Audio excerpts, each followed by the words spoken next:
अस्सलाम वालेकुम नाज़रीन, होम मैची चैनल के साथ मैं हूं आपकी अपनी होस्ट नंबर ज़बर। आप लोग देख रहे हैं होम मैची चैनल, आपका अपना होम। नाज़रीन, इस वक्त मैं मुर्शिद हॉस्पिटल में मौजूद हूं और मेरे साथ डॉक्टर नीलम मौजूद है जो कि गायनी स्पेशलिस्ट हैं। नाज़रीन, डॉक्टर नीलम से हम बात करेंगे गायनी के हवाले से कि जब पेशेंट को यहाँ पर लेकर आया जाता है तो किस तरह से प्रोसेस स्टार्ट होता है और उसके अलावा क्या क्या सर्विसेज मुर्शिद हॉस्पिटल में गायनी के हवाले से दी जा रही हैं। अस्सलाम वालेकुम डॉक्टर साहब, नीलम साहब कैसी हैं आप? वालेकुम अस्सलाम, थैंक यू। मेरा नाम डॉक्टर नीलम है। मैं Murshid hospital and health care centre में as a consultant gynaecologist HOD gynae department काम कर रही हूँ और मेरे साथ मेरी टीम में स्पेशलिस्ट डॉक्टर 8 स्पेशलिस्ट डॉक्टर हैं।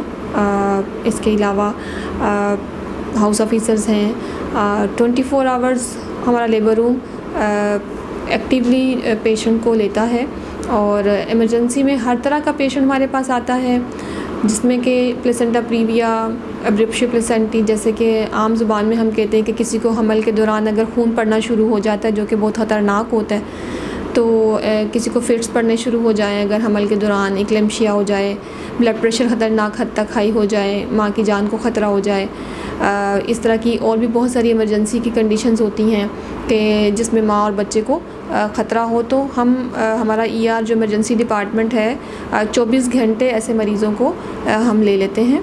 और मुर्शिद hospital and health care centre में सेहत सहूलत कार्ड के अंडर पेशेंट्स का फ्री डिलीवरी सर्विसेज मौजूद हैं। फ्री ऑफ कॉस्ट उनका नॉर्मल डिलीवरी हो चाहे सिजेरियन हो, पेशेंट्स को कुछ भी पे नहीं करना पड़ता। इसके अलावा जो हमारा वेलफेयर डिपार्टमेंट है वो नॉन अफोर्डिंग पेशेंट्स को भी सहूलत देता है कि जो जिनके सेहत सहूलत कार्ड के अंडर नहीं हैं उनको भी कंसेशन बेसिस के ऊपर उनका भी ट्रीटमेंट हो सकता है। ब्लड की नीड हो हमें तो हमारा ब्लड बैंक मौजूद है, जो कि जितना भी ब्लड अगर इमरजेंसी में ऑब्वियसली अरेंजमेंट में थोड़ा टाइम लग जाता है, अटेंडेंट्स जो आते हैं वो थोड़े प्रिपेयर्ड नहीं होते हैं, तो ऐसी सूरत में हमारा ब्लड बैंक अच्छी सर्विसेज दे रहा है कि ब्लड भी पेशेंट्स को डोनर बेसिस के ऊपर, कि जब तक वो अरेंज करते हैं तो जितना हमारे पास हो सके हम पेशेंट्स के लिए फैसिलिटेट करने की उनको कोशिश करते हैं। डॉक्टर नीलम, ये हमें मज़ीद आप बताती जाएँ कि लेबर रूम में कौन कौन सी फैसिलिटीज़ वहाँ पर इस वक्त मौजूद है? लेबर रूम में सबसे पहली बात तो हमारे पास कंसल्टेंट गायनोकोलॉजिस्ट जो क्वालिफाइड FCPS हैं, 24 hours morning shift, evening shift और नाइट शिफ्ट में काम कर रही हैं, जो सिर्फ लेबर रूम देखती हैं। और राउंड द क्लॉक हमारे पास जैसे पेशेंट किसी वक्त भी किसी भी कंडीशन में आए, एक तो हमारे बुक पेशेंट्स होते हैं जो कि हम OPD में खुद अपने अंडर उनको एंटीनेटल के साथ लेके चलते हैं और वो बुक हो जाते हैं, वो पेशेंट भी हम रिसीव करते हैं। प्लस अदर देन दैट कोई इमरजेंसी में नॉन बुक पेशेंट आ जाता है उसको भी हम लेते हैं। और हमारे हर bed to bed continuous CTG monitoring है हमारे पास, फीटल हार्ट रेट मॉनिटरिंग की फैसिलिटी है। जो भी पेशेंट्स की जैसे कहना चाहिए कि अगर खुदा ना खास्ता इमरजेंसी हो जाती है जिसमें सीज़र पे एंड अप होता है पेशेंट, तो हमारा OT हर वक्त प्रिपेयर्ड होता है ऐसी सूरत में कि इमरजेंसी हो गई है, नीड है सिजेरियन की, तो हम पेशेंट को इमरजेंसी सिजेरियन के लिए भी फ़ौरन से लेके चले जाते हैं। ऐसा नहीं है कि हमारे पास OT की फैसिलिटी नहीं है, पेशेंट की वेटिंग में बच्चे को कोई नुकसान पहुँचे। और जो पेशेंट अल्हम्दुलिल्लाह नॉर्मल डिलीवरी रेट भी हमारा अच्छा है कि जो प्रोग्रेस करते हैं तो कंसल्टेंट के अंडर सुपरविजन खुद पेशेंट कंसल्टेंट खुद डिलीवर कराते हैं पेशेंट्स को। और राइट डॉक्टर नीलम, ये भी मुझे बताती जाएं आप, खुदा न खास्ता अगर कोई बच्चा डिलीवर होता है और उसकी हार्ट बीट का इशू आता है, तब आप लोग का क्या फर्स्ट स्टेप होता है? पीडियाट्रिशियन स्टैंड बाय होते हैं 24 आवर्स अल्हम्दुलिल्लाह। कंसल्टेंट पीडियाट्रिशियन एक तो होते हैं टेक्नीशियंस या जूनियर डॉक्टर्स, ऐसे नहीं, कंसल्टेंट पीडियाट्रिशियन हमेशा अवेलेबल होते हैं और ऐसे बच्चे को हम फ़ौरन से नर्सरी केयर में इंक्यूबेटर के अंदर जो भी उसको जैसे कि अगर उसको वेंटिलेटरी सपोर्ट की नीड है जो according to the clinical condition of the patient, जो पेशेंट को फ़ौरन से स्पेशलिस्ट केयर मिलती है। यानी कि अगर मैं कहूँ NICU डिपार्टमेंट भी मुर्शिद हॉस्पिटल में मौजूद है, ऐसा ही है? बिल्कुल, न्यूनेटल इंटेंसिव केयर यूनिट बहुत अच्छा वेल एस्टेब्लिश्ड है, जिसमें कि हमारे अपने बच्चे जो क्रिटिकल होते हैं वो तो वो लेते ही हैं, और अगर बाहर के बच्चे कोई क्रिटिकल इस तरह से होम डिलीवर वाले भी आए तो वो भी हमारे हॉस्पिटल में एडमिटेड हो जाते हैं कभी। एक और बात मुझे बताएं डॉक्टर नीलम, मुर्शिद हॉस्पिटल की अगर मैं बात करूं तो सबसे ज़्यादा जोर आप लोगों का किस पर होता है? सर्जरीज़ पर होता है या नॉर्मल डिलीवरीज़ पर? देखें, ये तो मुर्शिद हॉस्पिटल की या कहीं पे भी normal delivery actually preferably normal delivery ही होनी चाहिए। जिसको कोई अगर रिस्क फैक्टर नहीं है पेशेंट के अंदर और नॉर्मल डिलीवरी पे जा सकती है तो वाई हम उसको सिजेरियन पे लेके जाएंगे। हमारी पॉलिसी नहीं है कि हम सिजेरियन करें, अनड्यू करें।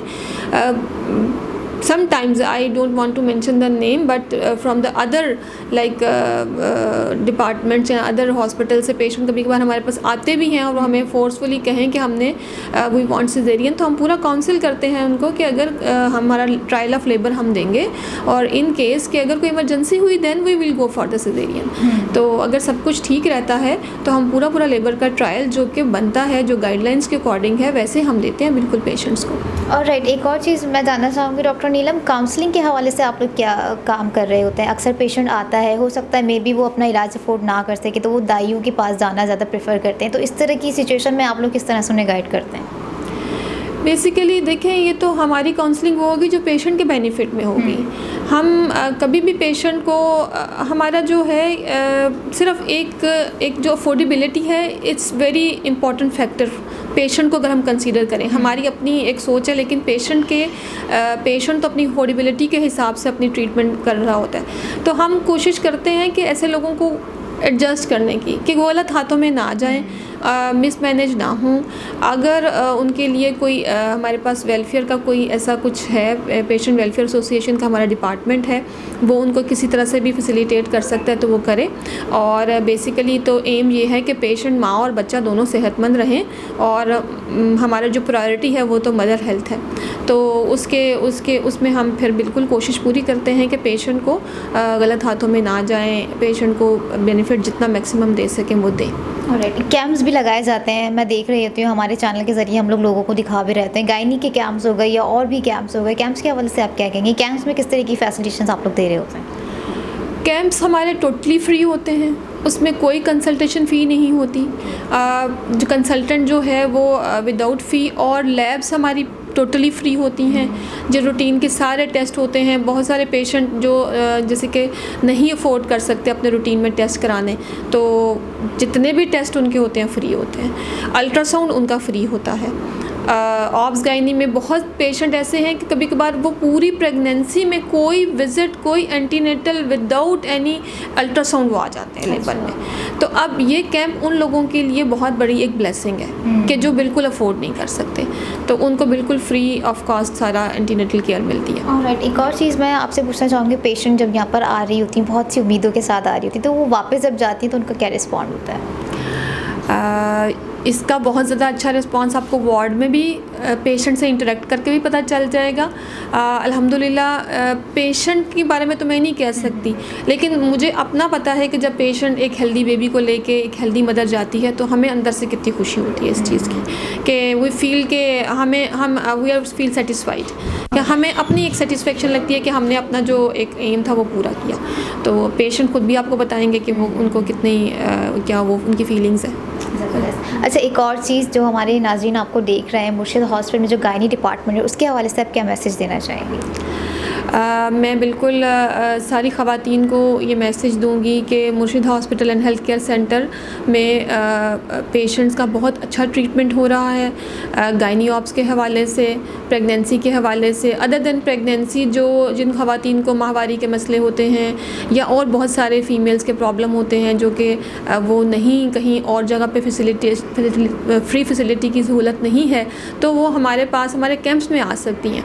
रिसेंटली अभी हमारे इन फ्यूचर 4-5 कैंप्स हैं, 7 अप्रैल से लेके 10, 12, 15, 17 इस तरह से करके अप्रैल में हमारे 5-6 कैंप्स हैं। तो आप ये इन कैंप्स को का फ़ायदा उठाएं, आप आएँ यहाँ पे और आपको free of cost consultant advice मिलेगी। लैब्स और टेस्ट, अल्ट्रासाउंड ये भी फ्री होंगे बिल्कुल, तो इस सहूलत से फ़ायदा उठाना चाहिए। नाज़रीन, हमने गायनी डिपार्टमेंट के हवाले से डॉक्टर नीलम से बात की। उम्मीद है कि आपको जो है इनकी बात सुनकर बहुत ही खुशी महसूस होगी। जिस तरह से यहाँ पे कैंप लगाए जाते हैं और लेबर रूम को भी हमने विज़िट किया, जो कि आपने क्लिप में हमारी देखा होगा। मैं भी चाहूँगी कि अगर भी आप लोग यहाँ पर आना चाहते हैं तो आइए ज़रूर विज़िट कीजिए, लेकिन अपनी सेहत के साथ मजाक ना कीजिए। इसी के साथ अपनी होस्ट नंबर ज़ुबैर को दीजिए इजाज़त। दुआ में याद रखिए। अल्लाह हाफ़िज़।